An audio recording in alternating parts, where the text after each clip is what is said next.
में हम लोग क्लास 12th क्वार्टरली एग्जामिनेशन जून 2025 के हिस्ट्री के बिल्कुल ओरिजिनल क्वेश्चन पेपर को देखने वाले हैं। ठीक है, जो 100% रियल पेपर है। तो चलिए वीडियो को स्टार्ट करते हैं। यदि आप चैनल पर पहली बार हैं तो चैनल को सब्सक्राइब जरूर कर लीजिए और अपने दोस्तों को भी शेयर जरूर कीजिए।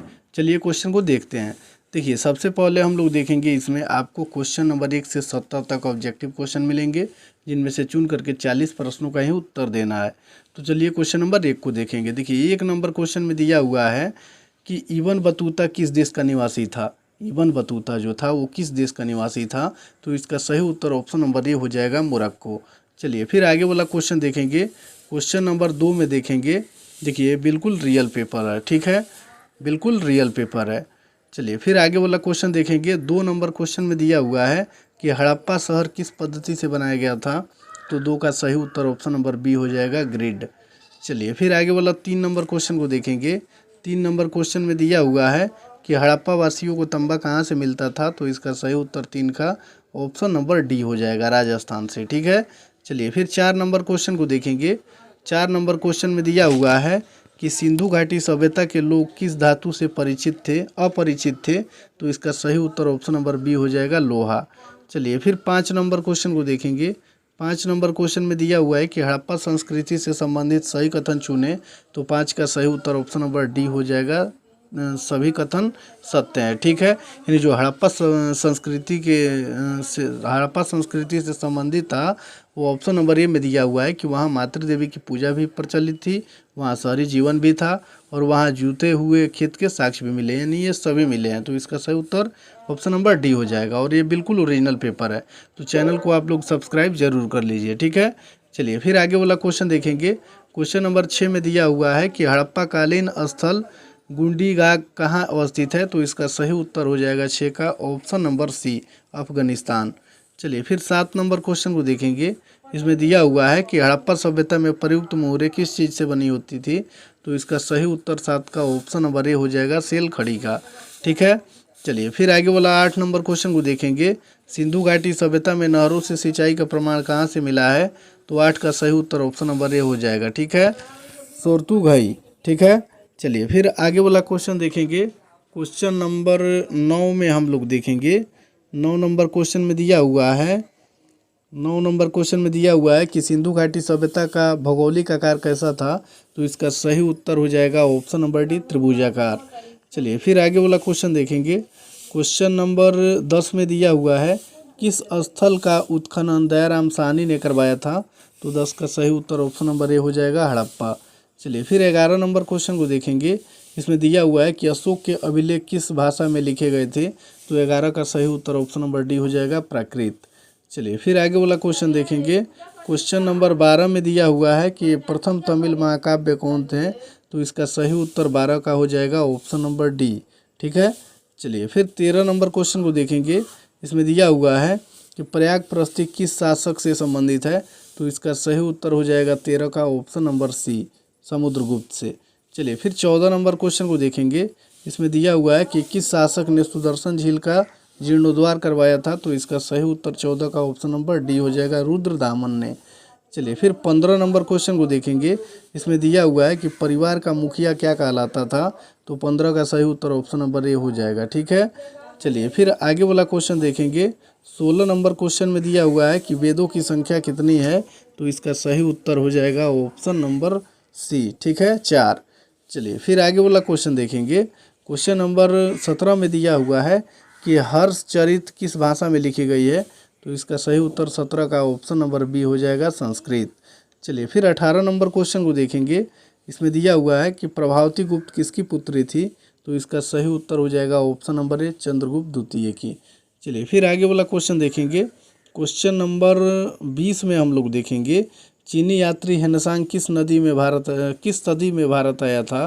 तो इसका सही उत्तर हो जाएगा 20 का ऑप्शन नंबर सी। ठीक है, ऑप्शन नंबर सी लगा लीजिएगा। ठीक है, 5वीं सदी में।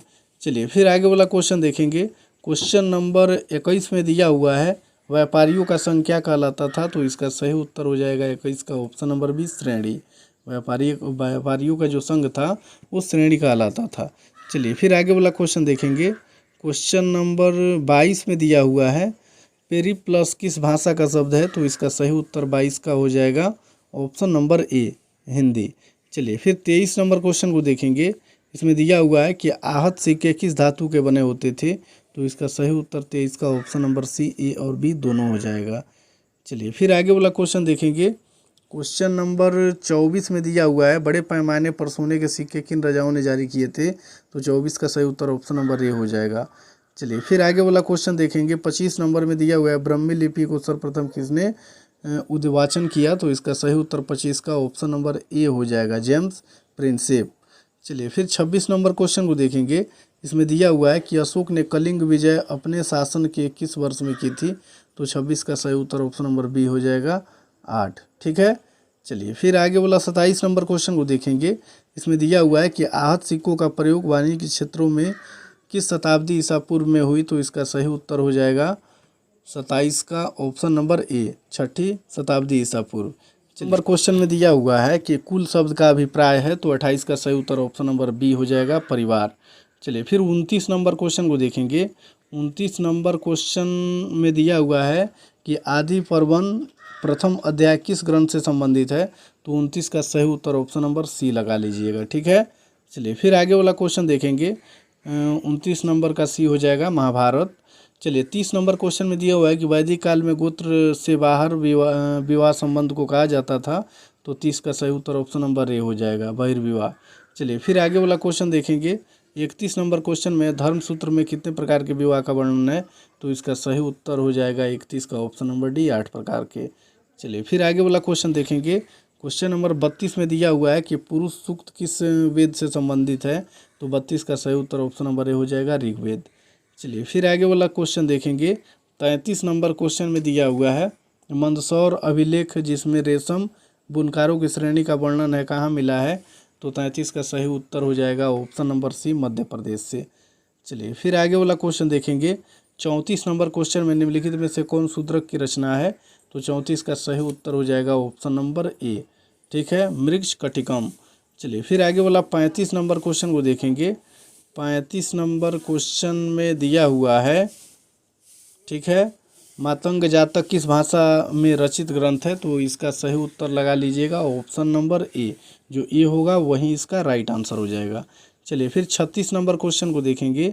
स्त्रियों के लिए धन अर्जन के लिए कितने तरीके मनुस्मृति में वर्णित है? तो इसका सही उत्तर 36 का हो जाएगा ऑप्शन नंबर सी, 7। चलिए फिर आगे वाला क्वेश्चन देखेंगे। 37 नंबर क्वेश्चन में दिया हुआ है, मंजिम निकाय किस धर्म से संबंधित ग्रंथ है? तो 37 का सही उत्तर ऑप्शन नंबर सी हो जाएगा, बौद्ध। चलिए फिर 38 नंबर क्वेश्चन को देखेंगे। इसमें दिया हुआ है कि कुरु जनपद की राजधानी कौन थी? तो इसका सही उत्तर हो जाएगा ऑप्शन नंबर ए, हस्तिनापुर। चलिए फिर 39 नंबर क्वेश्चन को देखेंगे। इसमें दिया हुआ है कि निम्नलिखित में से कौन पुस्तक बौद्ध धर्म दर्शन से संबंधित है? तो 39 का सही उत्तर ऑप्शन नंबर सी हो जाएगा, अधिम पीटक। ठीक है। चलिए फिर आगे वाला क्वेश्चन देखेंगे। क्वेश्चन नंबर 41 को हम लोग देखेंगे। किसके कहने पर महात्मा बुद्ध ने संघ में महिलाओं को प्रवेश की अनुमति दी? तो इसका सही उत्तर 41 का हो जाएगा ऑप्शन नंबर डी। ठीक है, आनंद। आपको 40 क्वेश्चन ही बनाने थे। ठीक है, तो वीडियो पसंद आया तो वीडियो को लाइक जरूर कीजिए और चैनल को सब्सक्राइब करके अपने दोस्तों को भी शेयर जरूर कीजिए।